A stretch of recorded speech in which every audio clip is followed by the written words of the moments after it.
sudah disebutkan dia bisa belajar dari tokoh Sultan Al-Fatih. Seperti apa sih pemimpin yang sebaik-baiknya pemimpin yang dikatakan oleh Nabi Muhammad SAW?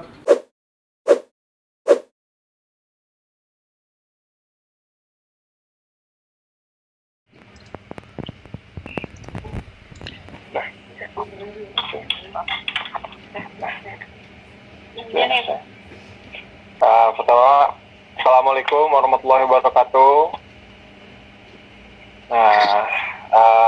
Terima kasih atas waktunya untuk semua teman-teman media yang sekarang lagi nonton atau lagi dengerin preskon virtual ini. Jadi pada kesempatan kali ini kami dengan bahagia dan senang banget ya untuk mengabarkan kepada teman-teman media maupun teman-teman di Instagram dan teman-teman semuanya lagi pada dengar virtual video ini. Bang, kalau alhamdulillah kelahiran anak kami kedua berjalan dengan sangat lancar dan dengan normal dan cepat banget.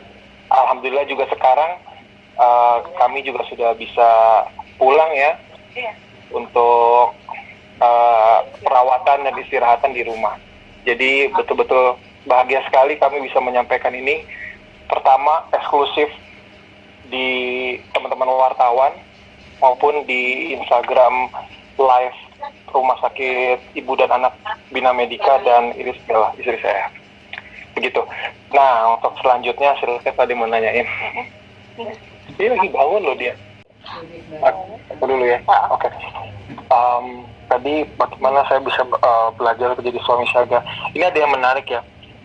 Selama 3 hari ini kami melihat bagaimana perkembangan air gitu ya. Dan salah satunya itu adalah Allah sudah menciptakan itu betul-betul seimbang sekali. Seimbang salah satunya setelah dia lahir, dia mempunyai cadangan makanan sekitar 72 jam, which is 3 hari untuk dia belajar bagaimana caranya menyusu gitu ya kan, nisep gitu ya kan, isep susunya dari istri dari ibunya. Dan ibunya juga belajar bagaimana cara memberikan ASI kepada anak. Dan di situ betul-betul secara lahiriah ya, secara lahiriah dan secara tanpa harus diajari, dia sudah tahu kalau dia harus susu itu harus diisep gitu kan, untuk ngambil makanan dia. Nah itu yang saya lihat, itu pun juga berarti untuk saya ketika saya waktu sudah menjadi bapak saat ini, tiba-tiba ya dengan naluri saya sebagai seorang bapak kayak ngurusin air, terus ngajak main, bahkan dia nangis aja saya malah makin cinta dengar suara dia nangis gitu ya.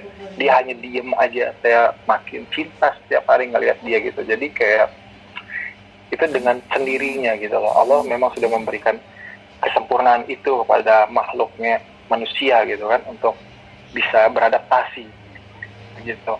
Jadi insya Allah sih bisa beradaptasi. Nah, ini kamu. Ya, kamu udah siap banget, saya sangat membantu beberapa hari ini, apalagi sudah ada. Kalau untuk asli yang pasti ya pengen ya, kalau bisa 2 tahun, dan kalau untuk babysitter kira sih belum kepikiran ya.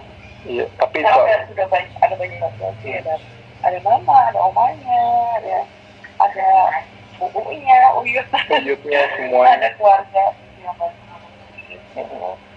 Jadi untuk babysitter sih belum ya,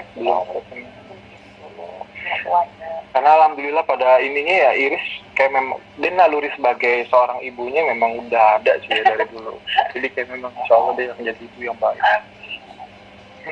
Kalau untuk syuting sih belum, aku fokus dulu ngurusin nanti anak dulu, mungkin ayahnya itu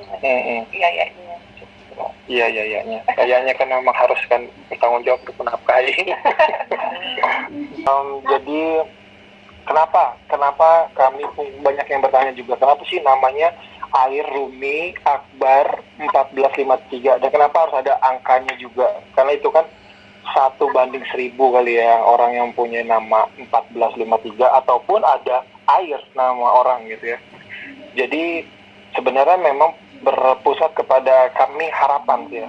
harapan kami kenapa dimulai dari nama air, karena seperti yang sama-sama kita tahu, ketika kita sudah tahu air pasti relate otak kita, pikiran kita, air itu adalah untuk diminum, air putih, sumber kehidupan, air itu seperti itu, penuh manfaat. Jadi memang harapan kami pada Abang Ai ini, insya Allah kelak di masa depannya dia nanti sudah besarnya, dia bisa menjadi sumber kehidupan bagi semua orang, juga bisa menjadi bermanfaat untuk semua orang, dan juga dia mempunyai jiwa yang rendah hati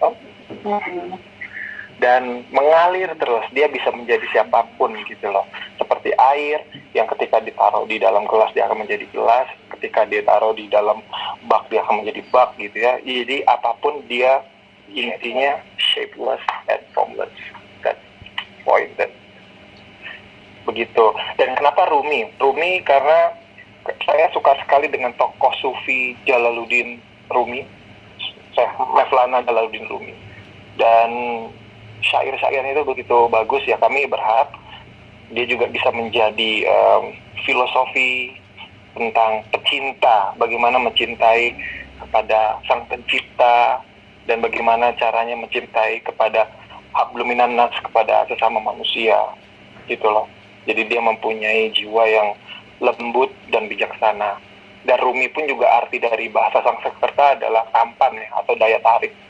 Jadi kami berharap juga ya, selain dia bijaksana, dia juga tampan seperti bapaknya gitu ya. Dan Akbar, karena nama saya sebenarnya Muhammad Ahmad Akbar. Jadi saya ingin menaruh semua anak-anak saya yang laki-laki, insya Allah akan saya taruh belakangnya itu Akbar. Dan Akbar itu juga punya arti besar ya, yang artinya kalau di bahasa Arab itu kan besar. Ya, seperti bapaknya mungkin ya, dia badan dia besar, ya. Hidungnya juga sama kayak bapaknya itu besar, cuman mukanya kayak mamanya. Alhamdulillah. Dan terakhir, kenapa ada angkanya 1453? Jadi angka itu 1453, kalau teman-teman wartawan atau teman-teman yang lagi pada nonton video ini, kalian bisa cek di Google 1453 itu apa. Jadi maka kalian akan ketemu di situ adalah saksi sejarah yang dimana Muhammad Sultan Al-Fatih yang menaklukkan kota Konstantinopel yang sekarang ini berganti menjadi kota Istanbul atau Turki yang kita tahu.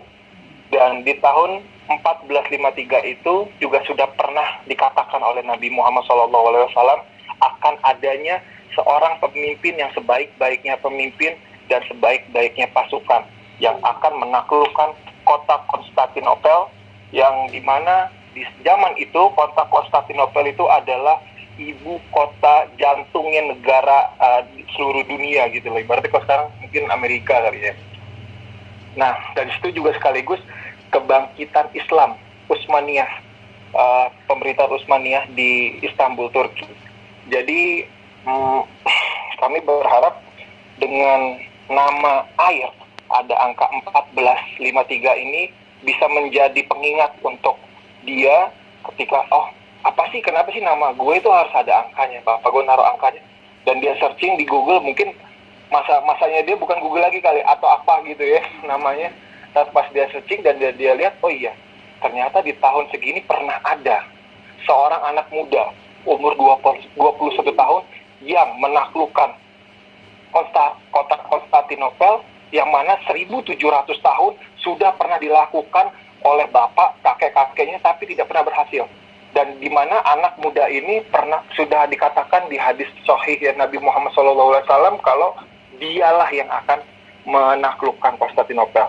Jadi maksud saya, keharapan kami semoga dia juga bisa menjadi penakluk dari semuanya dan bisa membawa sebuah perubahan besar, apalagi di negara ini juga gitu ya. Saya berharap dia bisa menjadi anak yang berbakti kepada negara dan agama pastinya, dengan adanya angka keramat atau angka yang sudah disebutkan, tahun saksi sejarah yang sudah disebutkan. Dia bisa belajar dari tokoh Sultan Al-Fatih. Seperti apa sih pemimpin yang sebaik-baiknya pemimpin yang dikatakan oleh Nabi Muhammad SAW? Seperti apa sih sifatnya? dia bisa mempelajari itu. Jadi seperti itulah makna singkatnya yang bisa saya jelaskan dari nama anak kami, Airumi Akbar 1453. Dan di situ yang saya pikirin, aduh, saya kuat apa enggak ya? Saya takutnya malah menyusahkan kan, nggak lucu kan kalau tiba-tiba saya pingsan gitu kan di sana karena nggak lihat istri saya dibelek gitu kan. Tapi alhamdulillah ini pengalaman saya pribadi gitu ya. Saya pikir tuh awalnya saya tegang sekali, saya pikir ruang operasi itu menakutkan gitu ya, karena saya sejujurnya belum pernah masuk ke dalam ruang operasi ibu hamil gitu ya, untuk melahirkan.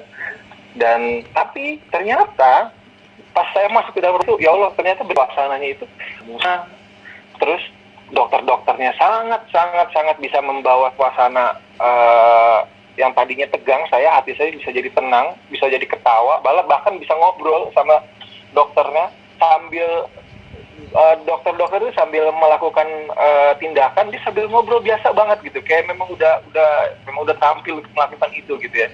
Nah itu juga membuat saya jadi kayak tenang. Terus kamu sempat tegang juga. Saya tegang pastilah ya. Maksudnya tegang itu lebih ke ini loh. Ya Allah, bentar lagi saya akan melihat kopian saya dan kopian Iris disatukan seperti apa ya kan itu. Jadi bukan cuman orang-orang yang menunggu kabar baik ini gitu kan. Deg-degan saya pun apalagi lebih deg-degan gitu ya. Karena sejujurnya saya kan sudah pernah, saya trauma juga, kenangan yang cukup cukup yang membuat saya itu nggak akan lupa gitu ya, ketika si kembar kemarin Ayuna dan Ayora, pertama kami meninggal, dan di situ kan saya yang berperan banget gitu ya untuk mengurusi jenazah anak saya, dan saya juga yang ngebawa si kembar sampai ke dalam liang kuburnya. Jadi betul-betul rasa itu nyata gitu loh, masuk. Saya merasakan itu, jangan sampai, makanya itu saya berdoa terus kepada Allah, ya Allah, lancarkanlah, mudahkan semuanya. Dan alhamdulillah Allah memberikan itu semua gitu loh. Nggak sampai waktu 20 menit, ya mungkin 15 menit, ya si Dede Ais, Abang Ais sudah keluar. Dan di situ saya betul-betul takjub ngelihat, ya Masya Allah, kuasa Allah gitu loh, kebesaran Allah. Di situ saya betul-betul melihat, ya Allah, ini muka Iris, saya nggak nyangka gitu. Dan itu adalah momen yang nggak akan pernah saya lupain sampai seumur hidup saya gitu. Momen dimana saya pertama kali ngedengar suara teriakan anak saya, dan pertama kali juga saya melihat wajah anak saya yang betul-betul bersih sekali, alhamdulillah, dan tidak kurang sedikit pun, dan ya lucu banget. Alhamdulillah. Kalau untuk kita waktu itu kondisinya memang operasi dari sesar yang pertama itu sudah makin menipis ya, dan sudah semakin berbahaya kalau misalnya kita nggak cepat-cepat tindakan gitu. Itu yang membuat kita sempat ini juga ya, takut juga gitu, ya. Karena kondisi dari aku nggak tahu sih secara medisnya namanya apa sih, antara rahimnya, pokoknya luka operasi dia semakin menipis dan bahaya banget gitu kalau misalnya masih tunda-tunda. Jadi itu yang tadinya kita pikir nggak akan secepat itu lahirnya ya, terus tiba-tiba dapat kabar kayak gitu, besok kita harus langsung dirawat di rumah sakit, terus udah harus persiapan untuk tindakan besoknya. Itu yang kita nggak sama sekali nyangka bisa secepat itu gitu. Jadi dan awalnya kami pikirkan, jadi dokter bilang kalau misalkan pilihan ada dua, kalau di operasi malam ini juga di tanggal 16 di tanggal 16 September ini, resikonya adalah paru-parunya belum kuat. Tapi kalau ditahan 1 hari lagi sambil kita dirawat intensif dengan dikasih kematangan paru-paru, insya Allah mungkin resikonya lebih kecil. Jadi kita perlu resiko yang lebih kecil. Betul. Nah, jadi ya alhamdulillah. Ini sempat deg-degan juga gitu, karena belum waktunya lahir. Terus tapi jadi cerita ya. Jadi cerita itulah sensasinya. Jadi nanti dia tahu nih, ini Abang Ai tahu nanti gimana cara lahirannya dia.